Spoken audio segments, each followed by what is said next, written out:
À toutes et à tous, bienvenue dans ce nouvel épisode de Tour d'un Maté. Alors juste avant de commencer, merci pour toutes vos remarques constructives, que ce soit sur le fond ou la forme, que j'ai pu avoir justement suite aux vidéos précédentes.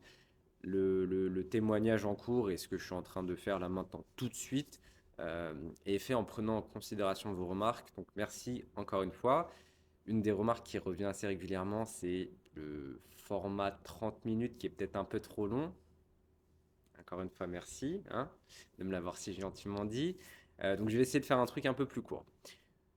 Là, on est dans la suite de ce que j'avais pu évoquer sur la précédente vidéo nommée Reviens marchand de sable, où je vous avais expliqué en quelques mots et en quelques minutes euh, comment est-ce que les troubles mentaux que j'ai connus sont arrivés, se sont manifestés, ce que j'avais essayé de mettre en place pour aller mieux, tout simplement. Donc, je vous avais parlé notamment de psychothérapie, d'échanges avec un psychologue, voilà, faire du sport, j'avais même essayé l'hypnose, mais j'en étais arrêté à un point où on m'avait prescrit un traitement médicamenteux. Je voulais le détailler, je voulais détailler cette partie traitement médicamenteuse dans une seule et unique vidéo parce que à l'époque, j'étais réfractaire justement à prendre quelques composés chimiques qui soient, et je sais qu'on est nombreux dans ce cas-là. On est nombreux à ne pas aimer les médicaments, à éviter d'en prendre, surtout quand il s'agit de prendre des médicaments pour votre santé mentale. Parce qu'en fait, on ne les connaît pas déjà, et puis on se dit que ça touche au cerveau, donc forcément, l'impact peut être assez grand. C'est exactement ce qui s'est passé pour moi à l'époque. Donc le médecin m'avait prescrit deux types de traitements. J'avais hésité à les prendre. Le premier traitement, c'était un anxiolytique. Le second, c'était un antidépresseur. C'est des choses que je n'avais quasiment pas prises. Antidépresseur, jamais. Anxiolytique, j'avais déjà essayé. J'avais pas bien réagi, entre guillemets. Et ce psychiatre m'avait quand même mis dans une situation de confort en m'expliquant pourquoi est-ce que c'était une bonne idée d'essayer. euh, Comment est-ce que j'allais normalement réagir à ce type de traitement et puis surtout ce que ça pouvait m'apporter derrière. J'en étais arrivé à un stade, ça faisait, je sais pas, 4 mois, 5 mois, où j'étais dans une situation super compliquée, au fond du trou, comme on dit, et que j'arrivais pas à m'en sortir. Euh, J'avais essayé pas mal de choses, donc finalement, ayant réellement envie de m'en sortir, je me suis dit, bah écoute, pourquoi ne pas essayer? En fait, c'est comme si c'était pas la solution de la dernière chance, mais pas loin. Euh, je me sentais vraiment plus moi, je me sentais dénaturé, je me sentais tout à fait différent de la personne que j'avais été pendant 23 ans, 24 ans, je sais plus. Donc je voulais retrouver ce que j'étais jusqu'à présent. Alors, ce qu'il faut savoir, deux traitements m'ont été prescrits. Un antidépresseur, un anxiolytique. À nouveau, je ne suis pas médecin, donc je vais essayer de vous expliquer ça avec mes mots et de ma compréhension. Mais l'anxiolytique, ça va être ce qu'on appelle communément un tranquillisant. Il va avoir pour rôle d'agir vraiment sur l'instant. Vous avez une crise d'angoisse par exemple, vous prenez un anxiolytique, il va vous permettre de vous calmer. Euh, il va agir quasiment immédiatement et son effet va durer quelques minutes, voire quelques heures. Et après, c'est fini. Ça, c'est ce qu'on appelle un anxiolytique. Un antidépresseur, quant à lui, c'est presque l'inverse en fait. Il va avoir un effet qui va s'étaler sur le long terme. C'est pour ça qu'en général, on vous dit qu'un antidépresseur, vous devez le prendre au minimum 6 mois. Il va mettre aussi quelques temps à agir. Les premiers effets se font sentir au bout de 10 jours, 2 semaines, et les premiers vrais effets positifs, c'est-à-dire là où l'antidépresseur fait vraiment l'action et commence réellement à apporter ce qu'il est censé vous apporter, c'est-à-dire vous sentir mieux, en général c'est au bout d'un mois. Vous voyez, ça prend quand même pas mal de temps. Pourquoi on prescrit les deux? Justement, dans la période, dans les premiers jours où l'antidépresseur ne fait pas encore effet de façon positive, il peut y avoir des effets secondaires. Et ces effets secondaires-là peuvent être des effets indésirables. Paradoxalement, donc l'antidépresseur va agir sur la dépression et aussi sur tout ce qui va être angoisse, anxiété.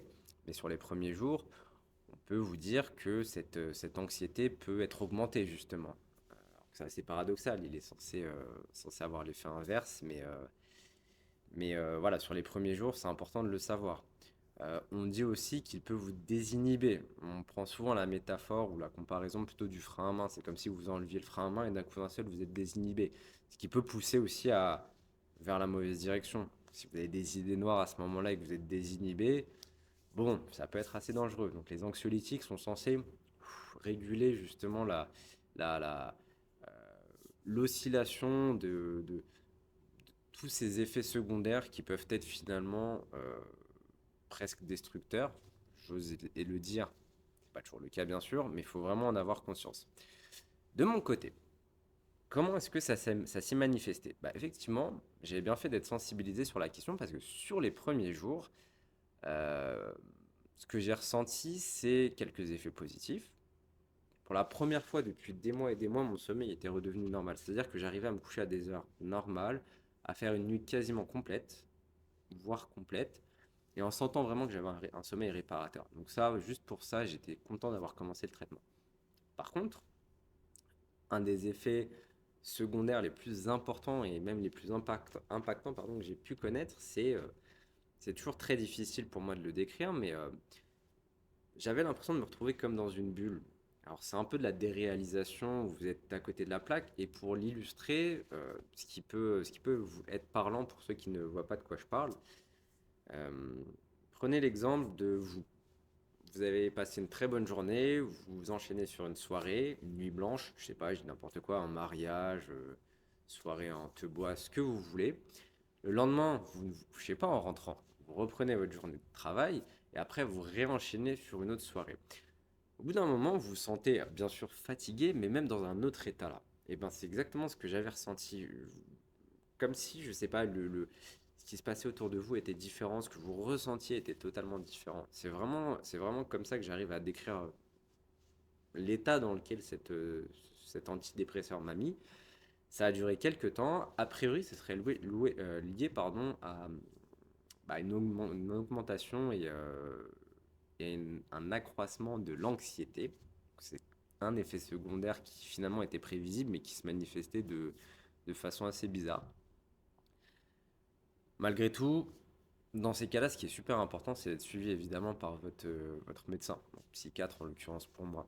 Au début, il vous propose des rendez-vous toutes les 2 semaines, voire même toutes les semaines, justement pour suivre l'évolution du traitement, comment est-ce que vous réagissez, ajuster la dose si nécessaire, et même ajuster la molécule, parce qu'un antidépresseur, en fait, on parle d'un antidépresseur, mais il y en a plein. Il y a plein de types d'antidépresseurs, et même pour un type d'antidépresseur, il peut y avoir pas mal de marques, pas mal de sous-molécules. Enfin, encore une fois, je ne suis pas un connaisseur, mais ça peut être parfois assez long de trouver celui qu'il vous faut. Donc j'ai été suivi, il m'a encouragé à continuer le traitement et c'est vrai que pendant un mois, finalement, c'est principalement les effets secondaires indésirables qui prenaient le dessus. J'avais commencé en décembre. Je me rappelle que qu'en janvier, enfin entre décembre et janvier, je suis allé faire le jour de l'an à l'étranger à Lisbonne, pour être précis. Ça a été super compliqué pour moi. Je me suis pas. Alors, j'ai quand même réussi à peu près à en profiter, mais toujours en étant dans une situation extrêmement bizarre, un mal-être profond. Mais en rentrant, donc ça faisait à peu près un mois que j'avais commencé le traitement, en rentrant, c'est là que les effets positifs se sont fait sentir. En fait, c'est comme si le fait d'avoir retrouvé un certain équilibre de vie après être parti quelques jours, avoir retrouvé mon chez moi, avoir retrouvé un environnement que je connaissais bien, plus évidemment l'effet du traitement de l'antidépresseur, euh, ça m'a justement mis dans une espèce de spirale positive, comme si finalement pendant un mois on cherchait un petit peu la voie et à partir de début janvier, je me suis mis sur les bons rails et là son chemin a pu comment, le chemin pardon du retour à la tranquillité a pu débuter. Un chemin super long, je le précise néanmoins, un chemin super long parce que pareil, quelques temps après, j'ai recommencé à travailler. Euh, je me sentais vraiment bien au travail, très efficace. Euh, J'arrivais à travailler de façon tout à fait normale, à comprendre là où j'avais mis les pieds. Enfin, en fait, professionnellement, j'avais une vie normale. Ça se passait très bien. Et j'étais même content d'aller travailler. En journée, je me sentais super bien, je pensais pas justement à ma situation. Par contre, une fois que cette journée de travail-là se terminait, il fallait toujours que j'enchaîne sur quelque chose. Alors quand j'avais sport le soir, c'était très bien. Quand je devais aller voir des gens le soir, c'était très bien. Mais quand j'avais rien de prévu, il fallait absolument que je comble ce vide-là. Auparavant, j'avais aucune difficulté à rester à la maison, à me mettre des séries ou tout ce qu'on peut faire quand on est chez soi. Là, ça devenait vraiment compliqué. Donc, c'est une période où j'ai beaucoup bougé, je suis beaucoup sorti, j'ai fait pas mal de choses, d'activités, parce que j'avais constamment envie de m'occuper. Et clairement, c'est qu'il y avait quand même quelque chose qui continuait à clocher. Ok, la journée, je me sentais bien. Mais le reste du temps, en fait, dès que je me retrouvais avec moi-même, c'était compliqué. C'est aussi pour ça que je dirais que un traitement médicamenteux, on entend souvent la fameuse métaphore, c'est une béquille. Ça vous aide, ça ne vous soigne pas. Bah, c'était clairement le cas. J'y reviendrai un petit peu plus tard, peut-être même dans une troisième vidéo, mais ok, il m'aidait à aller mieux, à mieux dormir, à être en forme la journée, à me concentrer, mais finalement le problème de fond semblait toujours présent, malgré tout. Cette situation-là, où la journée ça allait, mais que j'avais toujours besoin de s'occuper, que finalement il y avait toujours plus qu'un résidu. Elle a duré quelques mois jusqu'à l'été, en août, où je suis parti en vacances en Grèce, cette fois-ci. Et c'est la première fois depuis des mois et des mois où je me suis senti bien. J'avais un très bon sommeil, j'avais un très bon appétit. Je profitais simplement de mes vacances, vous savez, où vous avez le beau temps, la piscine, voire la plage. Enfin, des vacances comme vous les attendez, je suis sûr, impatiemment en ce moment. Et ça m'a vraiment fait du bien. Ça m'a vraiment fait du bien. Et là, j'ai senti que que finalement, j'allais réellement mieux. C'est la première fois que je me suis dit, je vais bien. Mais vous voyez, entre décembre, là où j'ai commencé le traitement, et août, c'est quand même passé pas mal de temps, pas mal de mois. Donc, quand on dit qu'un antidépresseur fait sur le long terme et que c'est un traitement à prendre sur au minimum 6 mois, c'est justement pour ça. C'est pas lui qui va vous aider à 100%, il va vous accompagner. Mais après, selon les personnes, la résolution des problèmes ou des troubles sous-jacents, elle se fait de différentes façons. Ça peut être à travers pardon, une psychothérapie, ça peut être à travers juste laisser faire le temps. C'est con, je sais qu'on n'aime pas trop dire ça, mais des fois le temps vous aide aussi. Vous aide à vous reconstruire, à retrouver votre équipe de vie, à, à vous remettre les idées en place et à nouveau à vous remettre sur le bon rail, sur le bon chemin. Donc c'est un processus qui peut être assez long selon les personnes, mais il ne faut pas avoir peur justement de prendre le temps. Si vous cherchez et si vous souhaitez réellement aller mieux, n'ayez pas peur du temps. Le temps, c'est un ennemi, mais le temps, ça peut être aussi un ami, un fort allié. Et là, en l'occurrence, ça a été le cas. Euh, ce qui se pose aussi comme question assez régulièrement, c'est ok, d'accord, on commence un traitement, il nous aide à aller mieux, mais déjà, tu nous as parlé d'effets secondaires. Est-ce que tu peux nous en dire plus? Je vous ai parlé des effets secondaires au début, montée d'anxiété par exemple, etc. Il y avait d'autres effets qui ont perduré sur quelques temps. Il y en a un qui est assez bizarre. C'est un effet physique, une sensation physique, et j'ai- personne d'autre n'a réussi à la décrire. Donc je ne sais pas si je suis le seul à l'avoir ressenti, mais en tout cas, ça a été le cas pour moi. Euh, à ce niveau-là, vous voyez, quand vous avez, par exemple, pour ceux qui savent de quoi je parle, une crise d'angoisse ou ne serait-ce qu'une montée de stress, ça parle à tout le monde. Vous avez votre cœur qui s'emballe et des fois, vous pouvez avoir une sensation ici, euh, entre les deux pectoraux. Là, j'avais cette sensation-là, mais qui était immédiatement presque bloquée et canalisée. Et donc, ça me faisait comme un espèce de ressenti physique, vraiment ici au niveau de l'œsophage, entre les poumons. Et c'est comme si, justement, je sais pas, j'allais commencer une crise d'angoisse. Immédiatement, quelque chose faisait barrière. Je sais pas si c'est normal à nouveau, mais et c'est un peu difficile à nouveau d'écrire. Mais c'était un des effets secondaires qui a perduré quand même pendant quelques mois. Le sommeil, très bon sommeil, très lourd même. Mais en journée, ça allait super bien. J'avais pas forcément l'effet secondaire, vous voyez, de la fatigue ou autre. Non, c'était vraiment le soir. je dormais super bien, beaucoup d'appétit aussi. Bon, déjà de base, c'est vrai que je suis un gros mangeur, mais là, j'avais tout le temps faim, tout le temps faim. Donc ça aussi, c'est en fonction du médicament, pardon, de la molécule que vous allez prendre, cet effet-là peut être peut-être différent, mais sur ce que j'avais pris, qui était moi de la paroxétine, communément appelée Deroxate, son nom commercial en France, molécule paroxétine, c'est vrai que c'est un effet secondaire qui est assez récurrent. Ça vous ouvre l'appétit. Ça peut vous faire grossir aussi. J'avais pris pas mal de poids à ce moment-là. Je pense que les deux sont liés. Peut-être que la molécule en soi agit, et puis le fait de vous ouvrir l'appétit, évidemment, vous mangez beaucoup plus.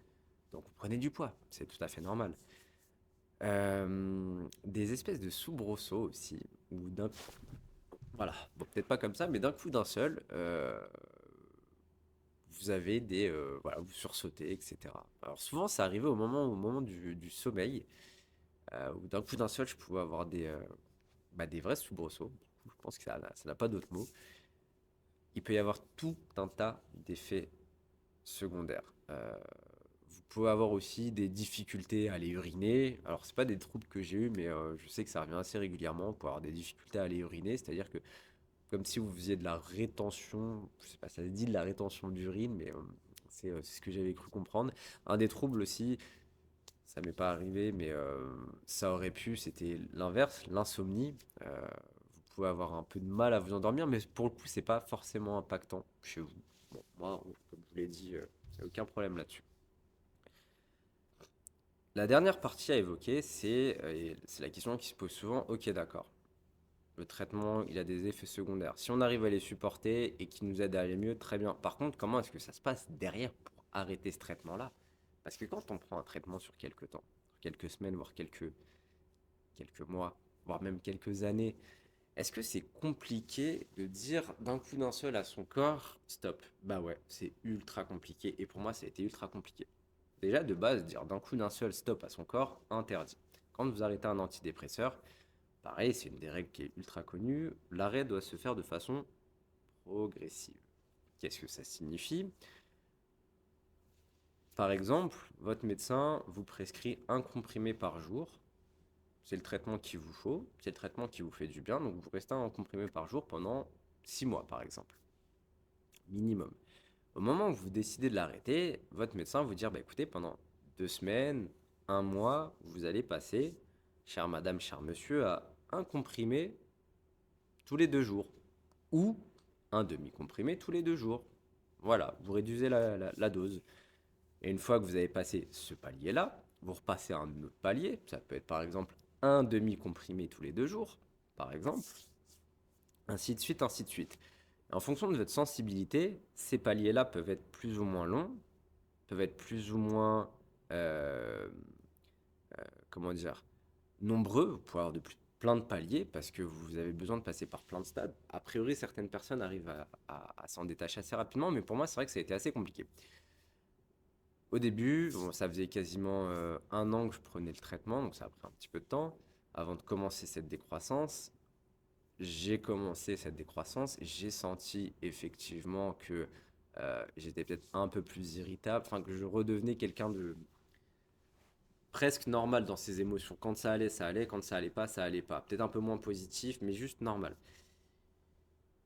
Je dis pas que quand j'étais sous traitement, je voyais tout en rose, etc. C'était pas du tout le cas. J'étais pas non plus dans un état d'euphorie comme certains alcools ou drogues peuvent vous mener. Néanmoins, c'est vrai que c'était un peu plus facile pour moi de positiver, de relativiser, etc. Et le fait d'arrêter ce traitement-là, j'ai senti que finalement, je redevenais quelqu'un avec des émotions normales. Jusqu'au moment où je l'ai arrêté totalement. Et là, on parle d'effet de sevrage. Un point important. Un antidépresseur n'a pas forcément d'effet d'accoutumance, contrairement à un anxiolytique. L'accoutumance, c'est-à-dire que quand vous le prenez, vous vous habituez, donc pour avoir un même effet, vous devez augmenter la dose, parce que votre corps s'habitue à une dose, etc. etc. L'antidépresseur n'a pas cet effet-là. En tout cas, pas pour moi. Et normalement, ça n'a pas le cas. Par contre, vous pouvez avoir un effet de sevrage, c'est-à-dire que votre corps vous dit, mais attends, mais votre cerveau d'ailleurs, il manque quelque chose là. Oh, qu'est-ce qui se passe? J'arrive.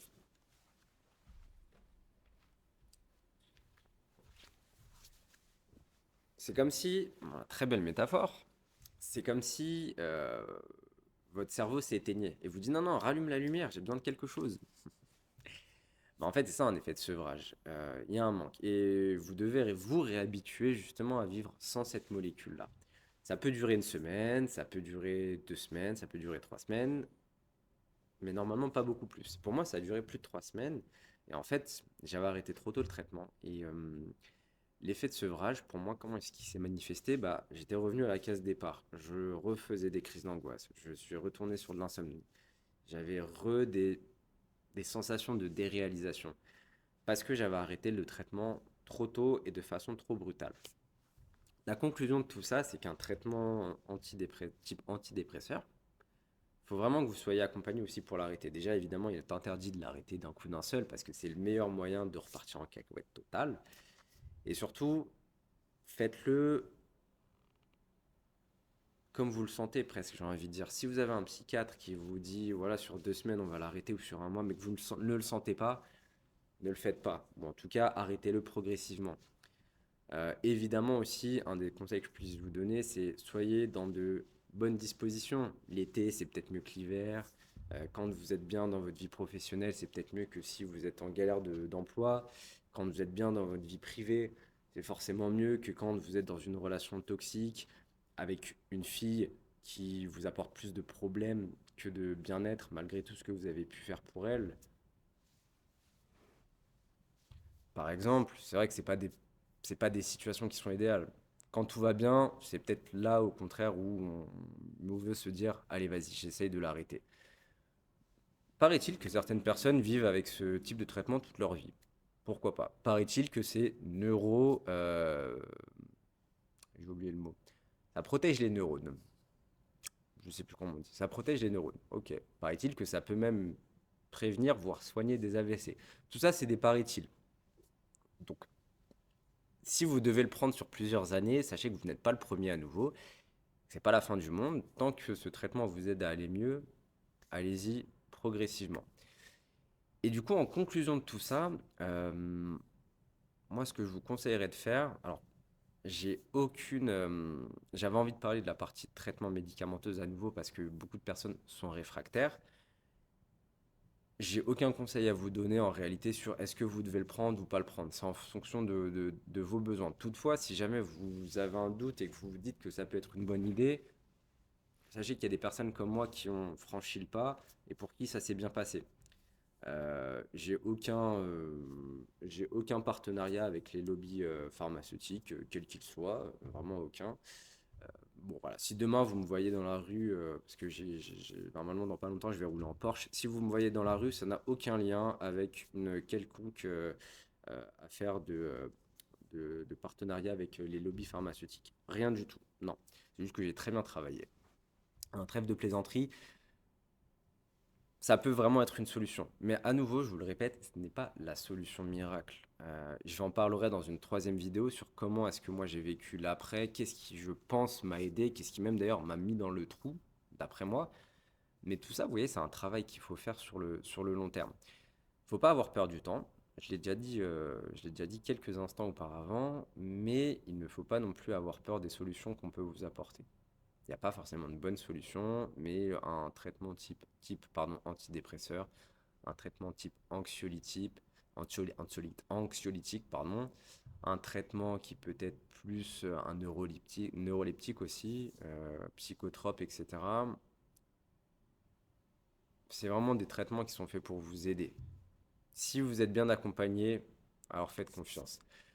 Je vous donne rendez-vous pour la troisième et dernière vidéo de cette partie. À nouveau, tous vos commentaires sont les bienvenus. J'ai gagné 10 minutes par rapport à la vidéo précédente, donc ceux qui trouvent que c'est trop long, hein, on va se calmer. Et puis je vous dis à très vite.